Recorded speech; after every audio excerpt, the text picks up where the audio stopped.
99% beginner আর্টিস্টরা কিন্তু I মেকআপে এই ভুলটাই করে। আই মেকআপ করার আগে আই বেসটা কিন্তু প্রপারভাবে করে নিতে হবে, না হলে কিন্তু আই মেকআপ প্যাচি হয়ে যেতে পারে। দেখো আমি এখানে অনলি একটা ব্রাউন কালার নিয়ে লিড অ্যান্ড ক্রিজ ব্লেন্ড করে নিচ্ছি। ক্রিজে কালারটা আরেকটু ডিপ করে দিয়ে নিয়ে অ্যাভব ক্রিজ অ্যান্ড ব্রোবনের সেম কালারটাই ব্লেন্ড করে নিয়েছি। আই মেকআপ করার সময় কিন্তু আমাদের ওপেন আইতেও আইটা চেক করে নিতে হবে, তাহলে কিন্তু শেপটাও পারফেক্ট থাকবে। দেন আমি একটা ল্যাভেন্ডার কালার নিয়ে লিডে ব্লেন্ড করে নিয়েছি। ডার্ক শেড কিন্তু আই মেকআপে সবসময় লিটিল লিটিল অ্যাপ্লাই করবে, না হলে কিন্তু আই মেকআপ মাডি হয়ে যেতে পারে। দেখো তারপর আমি একটা গ্লিটার গ্লু লাগিয়ে নিয়ে হালকা হালকা গ্লিটার লাগিয়ে নিলাম ফ্লাফি ব্রাশ দিয়ে। গ্লিটার অলওয়েজ আঙুল অ্যান্ড ফ্লাফি ব্রাশ দিয়ে লাগানোটাই বেস্ট, তাহলে গ্লিটারটা ব্লেন্ডেবল লাগে।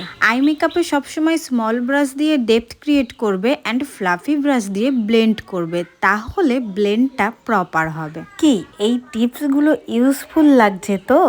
আরও এইরকম টিপস পেতে কিন্তু ফলো করতে একদম ভুলবে না। টাটা।